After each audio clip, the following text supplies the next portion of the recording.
So this was a group of folks out of Mississippi that put this thing together of off-the-shelf parts for Cuba. Anyway, we had a workshop with those guys. They went to like, I think 18 states or something with it. We were their first stop. That was fun. This was a electric conversion. You guys just did one, you said? Yeah, he just finished it. He's talking about the electric G, yeah. This was the Biochar Workshop we did last time, 3 years ago. Got another one in about a week and a half or so. This is a Gasifier. We're running small tractors and generators and chainsaws and just showing how we can keep things going on the farm when post diesel. This is the little version that I've got. You guys built your own, right? Thing works great. So in the winter, it's pretty hard to get sun, even if, I climb out on that roof a lot and knock snow off the panels. And it's, other than being dangerous, it's just a pain in the butt, and there's just not enough sun anyway. So I've been watching this for 38 years now, of this bottleneck in the winter months, and I'm burning wood already. So, and I also was using lead acid batteries, and about 3 years ago got these saltwater batteries. They're fantastic. They're completely clean, non-toxic, nothing to explode. They work on almost every level better. So there are each stack is 48 volts. My system is 48 volts. I put 2 more in since then, but I used to use lead acid batteries, and I have to have 8 of them run together. And if one battery goes bad, you're not supposed to put a new battery in with old batteries. I got caught in this really stupid loop. Plus, you lose 50% of the power in a battery if it's 32 degrees outside, or inside if you haven't been around. And so anyway, they don't lose power in the cold, or they lose some, but nowhere near the same. And they're just no maintenance, nothing. And they also, they'll cycle all the way down 100% without hurting them. And the lead acid battery, you can only cycle them 50%. So, and they last 3 times more cycles. Saltwater batteries? Saltwater, magnesium, carbon. So no wars are going to get fought over these guys. However, they went bankrupt. They're out of bankruptcy, but they haven't produced the new version yet. But to me, solar panels with these batteries and the biochar generator is like getting close to the Holy Grail. How do you crush your biochar? So Gary's got this thing. He's got they're hammer mills sometimes, but I've got a little chipper even for small amounts. But he has this thing on a Gravely he rigged up where it's, if you've got your soaked biochar treated and chunky stuff, it'll go through the field, grind it, and spread it while on a Gravely hopper. Our biochar crew here uses a leaf vacuum, the kind that shreds the leaves, and that does a pretty good job too. Okay, yeah, that's kind of what I've got, is like an electric wood chipper that you can use to do stuff like that, and it'll. Yeah, this is just more volume, and because it's sucking it up, you don't have to be feeding it. They just stick it in there and suck the char out, and it comes all. Right. It's not thoroughly chopped. I mean, it's as good a job as. It doesn't spread it like the gravy.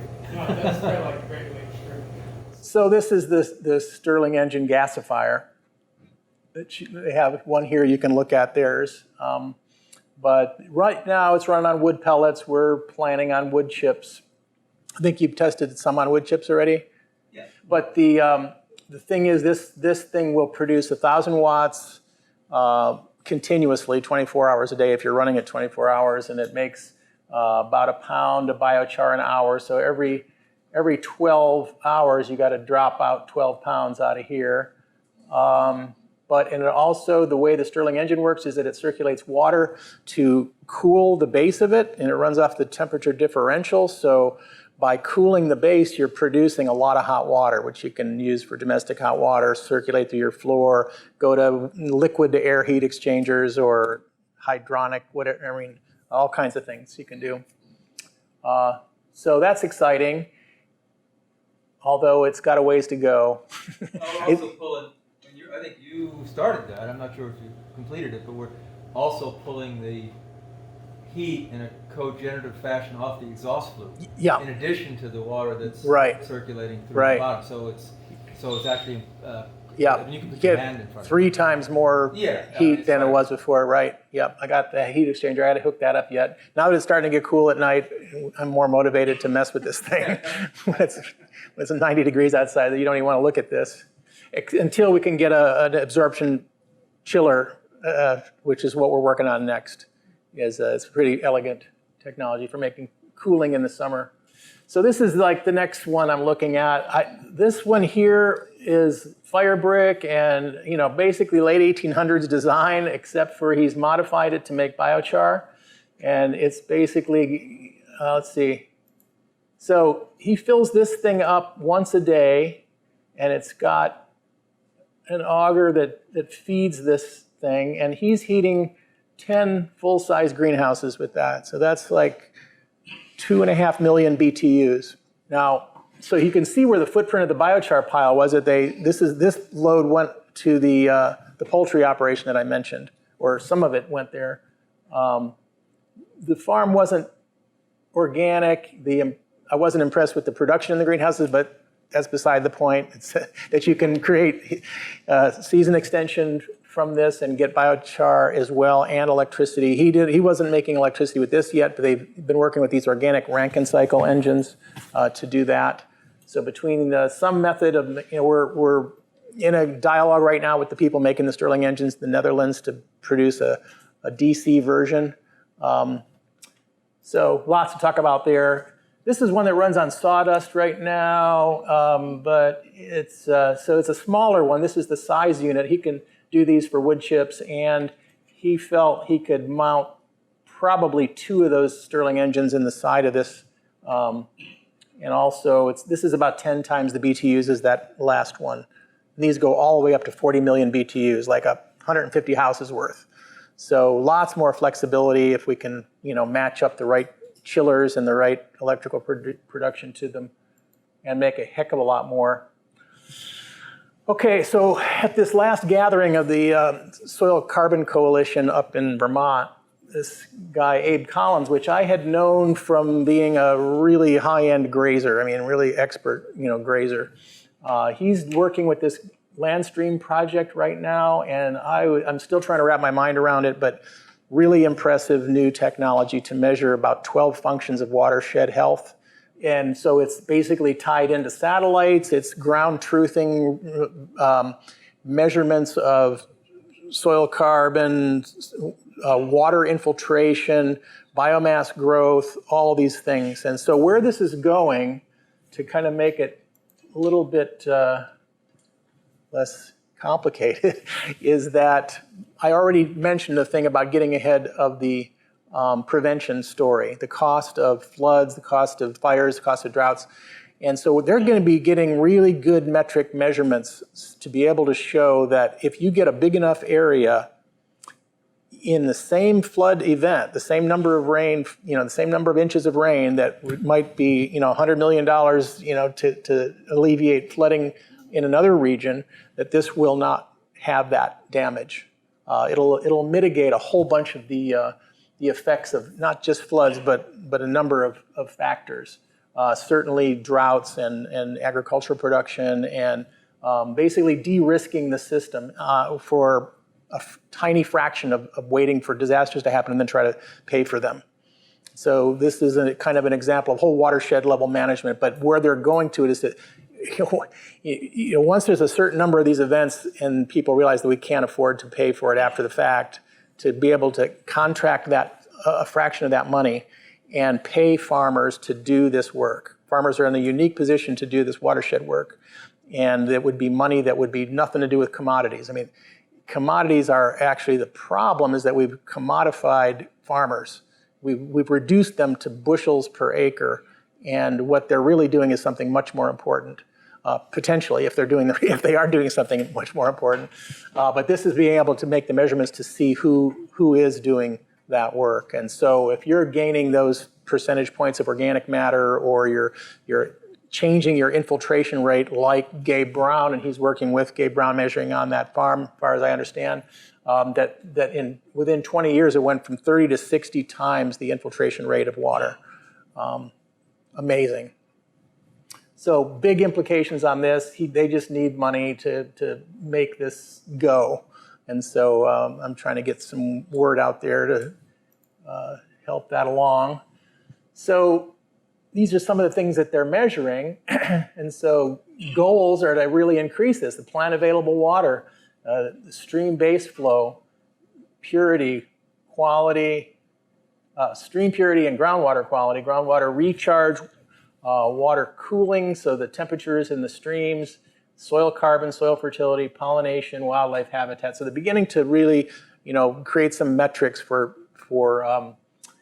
ecosystem services. And this is really where it has to go. We are running out of time to be, these were traditionally economic externalities, right? It's really a form of madness to not include things that are this important in our economic supply chains. But this is a potential facilitator to move it in the direction of how to actually connect cash flow with the kind of work. The farmers that are doing regenerative farming are subsidizing the rest of society. In the case of biochar, for a really long time, I was working on a grant where I went out and was consulting on about 25 farms, beef, poultry, dairy, row crops, and vegetables, and how to use biochar in those systems, and create a lot of value there. And when we started doing calculations on the bedding packs and the manure pits and things like that, it was a lot. It was a lot of money for the farmer to pay to make it obviously way better, take out all the smells, hold on to all the things that would have run off, and on and on and on, and increase their soil fertility for probably thousands of years. Why would it be up to the farmers to pay all that forward for the rest of the society's food security? We should be supporting them, right? This should be something that was covered by, NRCS or Soil and Water Conservation or whatever. And the grant that I mentioned, the $50 million grant that is potentially coming through this month is NRCS money, which is interesting in itself on the soil health stuff. So it's moving in the right direction. It's just, gosh, it's the nail biter getting down to the wire on how much time there is. So this is on the other side, to reduce risk. Reducing groundwater withdrawal and, reducing drought and flooding and wildfire and dust storms. These are all things that can be done with this kind of land work, with improving ecosystem services. So yeah, they're proposing to hire Vermont land managers to grow this natural capital and, double incomes, half the taxpayer expenses related to natural resource problems, disasters, infrastructure maintenance. So all these things keep, coming back at you. If you've got problems, it just comes back in so many different forms, and to get ahead of it in a preventative way creates these local economic multipliers. So stop thinking cost about the right things and start thinking return on investment. Anyway, I think it's pretty brilliant and hopeful, and tied to the the near infrared tool. Got one here somewhere. I sent one to Living Web already, to start measuring the food quality and distinguishing, quality from going on the market and try to compete with garbage. But the main thing that's going to happen there is that when it gets incorporated into say a smartphone, particularly mothers and grandmothers shopping for, getting the most leverage of nutrition for their kids and grandkids, you're going to see an interesting thing happen where the money is going to go to the nutrition in the store or the farmer's market or whatever, and that's going to pivot the money straight to the healthy soil managers, because we're pretty certain that it's going to line up, that the higher quality food is going to be coming from healthier soil conditions. So it's kind of elegant there, where the buyer doesn't really need to know what's happening with the soil to do the right thing, because they're going to be already getting the value of the higher nutrition. What's the infrared tool? It's a handheld spectrometer. I actually haven't calibrated or really started using mine, figured it out yet. I've got so many. I've been hyper busy here, but it has to have a lot of data, and it's hooked into an open source system of capturing all the users who use them. But It's basically the same technology that astrophysicists use to figure out what minerals or elements are on a planet or a star based on the light spectrum. So it's reflectance technology. It bounces a beam of light off of a tomato or whatever, and what bounces back gets a bunch of squiggles. And you have to figure out what those squiggles mean among a really wide data set. But that's how the polyphenol antioxidant numbers that I mentioned were established, and it's just at the very front end of this, so who knows where it's going to go. And this is that's the assumption.